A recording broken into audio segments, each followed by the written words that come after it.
Salut, on espère que vous allez bien. Pour cette fois-ci, ça va être une story time pour la fois où on nous a accusés de vol dans un magasin. En plus, on était tous les deux ce jour-là. Oui, on allait à la piscine. Voilà. On va vous raconter cette histoire parce que elle rentre dans le cadre de l'actualité, Oui, de tout ce qui se passe en ce moment.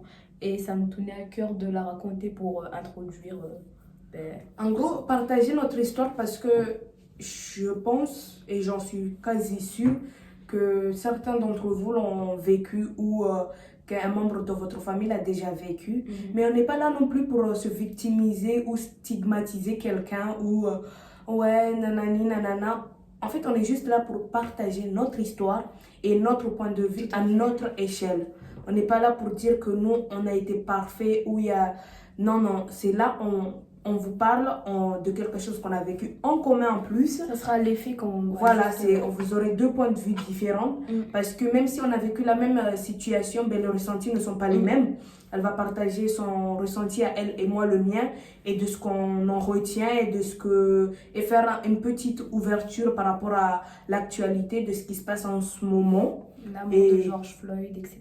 Ouais, et de parler de ce qu'on en pense, quoi, de partager. C'est juste un story time où on partage notre ressenti quand on nous a accusés de vol. Voilà. On commence ? Ouais. Je te laisse commencer d'abord l'histoire. Alors, c'était en été. Parce qu'en été, ben, on est jeune et comme vous pouvez le savoir, on n'est pas blindés. Et comme on ne pouvait pas aller à la mer, même si on habite au sud, mais la mer, elle est quand même assez loin. Du coup, ben, on s'était dit, nous deux, qu'on allait à la piscine municipale qu'il y a dans la ville où on habite à l'heure actuelle. Et du coup, ben, on s'est programmé, on s'est retrouvés en ville. T'as pris le bus, j'ai pris le bus, on s'est retrouvés en ville. Et on est parti s'acheter nos petites choses qui nous manquaient. En fait, on avait fait une sorte de pique-nique, mais il nous manquait, on était allé dans un premier magasin, mais là-bas, il n'y avait pas les fruits qu'on voulait. Oui, parce qu'en fait, on avait fait notre pique-nique, mais il nous manquait des fruits. Du coup, on est passé sur ce magasin-là qui va s'appeler M, magasin M qui est très, très, très connu. Je pense qu'on va pas... Oui, on va pas lui dire le prénom parce qu'eux, ils nous ont fait magasin M. Non. C'est le magasin L qui nous ont fait qui nous ont accusés. Voilà. Du coup, on est parti dans ce magasin-là dans l'optique de trouver des fruits en gros déjà prêts qu'on pourrait direct manger. Et en fait, on n'en a pas trouvé. Du coup, on est parti dans l'autre magasin, le magasin L, qu'on va pas citer le nom, mais je pense que notre communauté, elle est très, très intelligente. Reconnaîtront. Et très, très intelligent et le reconnaîtront. Et si vous les avez devinés, vous pouvez les mettre en commentaire. On est très intéressés de le savoir. Sans pour autant citer le nom, parce qu'on va pas avoir de problème ou quoi. Oui. On n'est pas là pour créer des problèmes. C'est encore une fois, on est juste là pour partager. Et du coup, on est parti au magasin M, tout tranquille. Et en fait, on est parti au magasin de magasin M. On est parti au magasin L. Et le magasin L était tout près de la piscine en plus. Ah, on a oublié de préciser quelque chose. Sachant que quand on est parti au magasin M, on a fait des achats. Non, on avait notre sac à nous. Nos sacs de plage à nous. Et quand on est parti du magasin, vous savez, souvent on prend pas les tickets. Parce qu'on se dit pas, il faut que je prenne le ticket parce que... Oui, du coup, nous, on est parti comme ça. Elle nous l'a même pas proposé. Oui, nous, on est parti. En fait, on n'est pas... La caissière nous l'a pas posé, nous, on l'a pas réclamé. Et je pense que tout le monde se reconnaît. Les tickets, c'est le cadet de nos soucis. Tant que tu as eu ton produit, tu as payé, basta, on n'en parle plus. En plus, ça limite les déchets parce que des fois, tu le prends, tu le jettes par terre. Enfin, voilà quoi. Du coup, nous, on est parti faire notre live, quoi. On est arrivé au magasin L, on a pris nos fruits, on est rentré, mais vraiment, on est rentré, on voulait ses fruits. À l'accueil, il y avait la dame de l'accueil. On est passé à côté d'elle. On nous a rien dit. Et du coup, on est parti prendre nos fruits. Elle a pris sa barquette. Sachant qu'on n'a pas fait le tour. Non, on est rentré droit au but. On a pris les fruits, on a choisi, je sais même plus quel fruit on avait pris. Moi, j'avais pris une barquette de la mangue parce qu'on était vraiment... On a pris la barquette, je sais pas si une barquette ou deux. Non, on en avait pris deux. Deux, oui. Voire trois même. Et on est passé à la caisse, on a fait... une grosse gourmande. Et sachant qu'il y avait une petite queue, on a fait la queue, on est passé, on est arrivé à la caisse. Et la caissière, elle nous arrête. Elle nous demande qu'est-ce qu'il y a dans nos poches. Oui. Pourquoi? Enfin... Elle veut fouiller nos poches. Elle veut fouiller nos poches. Et du coup, nous, innocentes, naïves, parce que moi, je suis je suis une fille très naïve, très candide, voilà. On nous dit de nous montrer nos sacs. Ben moi, la première, voilà, enfin, j'ai rien à me reprocher, puis voilà. J'ouvre mon sac et tout ça. Il me dit, ouais, mais vous savez, on avait les brumisateurs Evian, on avait la bouteille de crème Mixa. Crème Mixa, déjà les utilisée déos. jusqu'au milieu. Hein. Oui, les ça veut déos, dire pas dans plein. le magasin, on n'aurait pas pu utiliser la crème jusqu'à ce qu'elle se termine. Et du coup, là, elle nous fait oui, mais. Et c'est. Elle nous fait, et excusez-moi, pourquoi vous avez ces produits? Et on a dit, bah, c'est nos produits, on va à la piscine. Il y avait nos serviettes, nos maillots de bain, on va à la piscine. En plus, dans le sac, il y avait tout. Oui, il y avait tout qui disait qu'on allait à la piscine. Et du coup, il me fait ouais, mais les produits que vous avez là, c'est des produits qu'on a en magasin et tout. Et en plus, vous n'avez pas déposé vos sacs et tout. Pardon. Sachant que, on va bien rappeler, dans ce magasin, tout le monde rentre avec les sacs et ressort avec les sacs. Ça veut dire il n'y a pas vraiment un contrôle où on vous dit que c'est strict, vous laissez vos sacs à l'accueil. C'est pas la grande enseigne en elle-même, mais c'était la moyenne qu'il y a dans notre ville. Et c'est pas strict.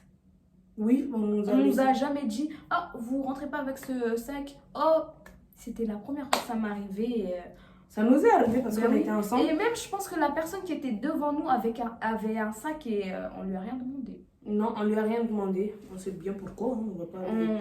On va pas faire des chichis ou des chercheurs là-dessus. Et du coup, au moment, du coup, tout un scandale. Mais quand je vous dis un scandale, la caissière. Un scandale. Elle a dû appeler une responsable qui est venue. Oui, mais mesdemoiselles. Et moi, je commençais à bouillir de l'intérieur. Vous la voyez. On nous accuse d'avoir volé des boîtes de crème de Mixa et des trucs insignifiants. Parce que clairement, il n'y avait rien de transcendant. Il n'y avait même pas des... On a des parfums, on a des trucs. Il n'y avait rien d'exceptionnel. Et qui va au magasin pour voler du Mixa déjà utilisé? Et c'est clair. Et des ouais. Mais vraiment, depuis ce jour-là, ça m'a coupé l'envie même de consommer là-bas. Tu sais que moi, c'est rare. Hein. Moi, j'y vais quand j'ai vraiment besoin d'un truc spécifique. Ok, je ne retrouve pas dans d'autres magasins, mais sinon, c'est pas... Tu sais, c'est pas le premier magasin que je vais me dire. C'est pas notre premier magasin de choix parce que franchement, c'est assez traumatisant. Moi, on était jeunes, hein. Ouais, il y a 2 ans. Il y a 2 ans. Oui, 2 ans. Il y a 2 ans. C'est la première fois que j'étais face... Parce que c'était du racisme. Je vais le dire. Parce qu'en fait, les gens, ils ont trop tendance à dire « Ah, mais vous prenez ça trop. » C'était du racisme. On arrive devant la caisse avec nos sacs, d'où on a volé. On veut juste aller à la piscine, aller s'hydrater. Enfin, il faisait chaud en plus ce jour-là. On voulait juste... En plus, on se retrouvait entre copines pour... Enfin, c'était du racisme. C'était une journée entre potes. Et sachant que les gens qui étaient derrière, il n'y en a aucun qui a ouvert sa bouche pour dire « Ah, non. » Ils étaient tous là comme ça. Regardez. La scène. Ça veut dire nous, on était les voleuses de service et les autres étaient derrière. Du coup, au final, on a payé. 1 million. On nous a dit la prochaine fois, c'est qu'aujourd'hui, la prochaine fois, mais vraiment le mot la prochaine fois. Et moi, dans ma tête. Elle avait appelé la sécurité. Ah oui, c'est le gros monsieur là. Oui, on a eu aussi droit à être escorté, s'il vous plaît, par le monsieur de la sécurité. À être dehors. En plus, on lui avait dit, si vous voulez, on appelle le magasin lui-même et comme vous voulez, ils peuvent appeler la police. On était vraiment désemparés. Nous, elle avait dit appeler le magasin. Moi, j'avais dit, vous avez des caméras, regardez les caméras.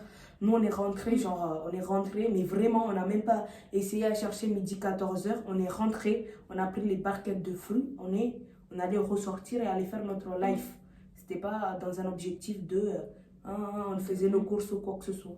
Donc moi personnellement c'était pas la première fois qu'on faisait des scènes comme ça, honnêtement, mais c'était la première fois vraiment qu'on me confrontait. Donc si des situations comme ça vous arrivent, n'hésitez pas à enregistrer, à essayer de vraiment, parce que on est dans un mouvement à l'heure actuelle et j'en suis contente, on va dire, à l'heure actuelle, de dénonciation de ce qui se passe Parce que faut pas croire, c'est des choses qui arrivent. Et je suis pas en train là de vous raconter des histoires ou quoi que ce soit ou de me victimiser, mais c'est des situations qui arrivent et il faut pas les accepter. Et moi, sur le moment, c'était des accumulations et j'avais pas forcément à qui m'adresser. Et honnêtement, je suis heureuse qu'à l'heure actuelle, ça puisse, entre guillemets, cette histoire exploser. La mort de George Floyd, ça a fait tout Oui. péter. Et je pense que C'est un triste ras-le-bol. qu'on en arrive là pour qu'il y ait un mort, pour que les gens réagissent. C'est vraiment Mais, triste qu'on en arrive là. Mais honnêtement, je suis aussi heureuse qu'aujourd'hui, on puisse libérer la parole et qu'on puisse partager et se dire que c'est pas normal qu'en 2020, il y ait encore des situations De racisme. de racisme comme ça. Je sais que je me répète, mais on n'est pas là vraiment pour stigmatiser ou quoi que ce soit. Nous, on est là pour dénoncer aussi à notre échelle et se dire que ce qui se passe, c'est pas normal et que c'est pas aussi à d'autres pays ou à d'autres personnes de porter cette parole ou C'est à tout le monde de la porter. oui, voilà, c'est à tout le monde de dénoncer ça. Donc, si vous avez l'occasion d'en parler autour de vous, le temps que vous aimez pas une personne parce qu'elle est comme ça ou parce qu'elle est agressive dans ses propos, c'est compréhensible. On ne peut pas aimer tout le monde. Aimer tout le monde, Ça va pas exister. C'est comme ça. Voilà. Mais de là à accepter des comportements inacceptables et des propos inacceptables. Du coup, nous, ce qu'on voulait aussi, c'est que les gens, même les personnes noires, parce qu'il y en a certaines, on va dire la vérité, on va pas faire l'hypocrisie, ne se sentent pas concernés parce que peut-être ils n'ont pas vécu cette situation ou parce que c'est arrivé en Amérique ou parce que ils sont pas touchés personnellement. Sauf que c'est pas parce que c'est arrivé à l'autre que ça ne peut pas nous arriver. Voilà, donc ces situations-là, il faut les dénoncer, il faut soutenir le mouvement parce que c'est pas parce que c'est arrivé en Amérique que ça peut pas, par exemple, ça peut pas arriver à Mayotte.